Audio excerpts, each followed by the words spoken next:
claim is that every book of the New Testament was written in Greek, which is insane because all the books of the Bible were written by Hebrews.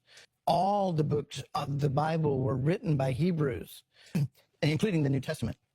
So it just doesn't pass the smell test that all of the authors were Hebrew and yet all of the originals were in Greek, but that is the claim. So we're looking at the New Testament, the Bible, through the Greek filter of another language, culture, and thought.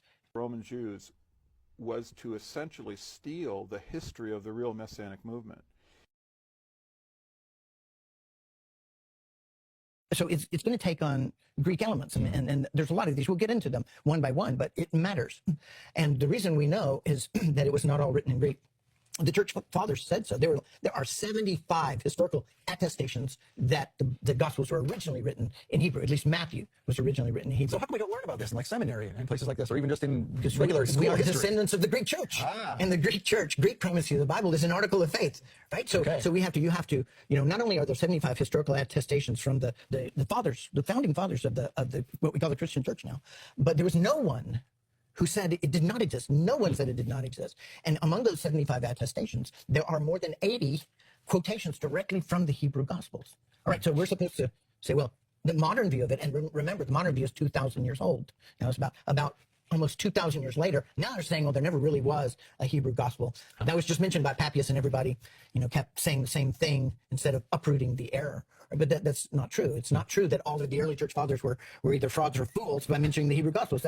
That's what you'd have to think to erase all of the early historical evidence that there was a Hebrew Gospel. It's only to find. Now, first of all, I'm curious. So you knew there had to be more. Where did these other ones come from, if you can recall? They originated from Cochin in India. They originated from Cochin in India, in the Kerala province in India. And this is where Thomas went in the first century and set up his ministry. Now, he would have taken, all the apostles would have taken the Hebrew Gospels with them. That was their word. There was no Greek gospel when they had gone to all corners of the earth, really carrying the Hebrew Gospels with them. But we have a historical attestation that Bartholomew, pretty soon after that, the Bartholomew in the Bible, went to Cochin, India, went to Thomas's ministry and carried a copy of the Hebrew Gospels with him. Now, this is not just legend. How do we know this? This is historical attestation from the writings of the early church. Oh, okay. All right. Now, we also have went to India and brought a copy of it back to Alexandria.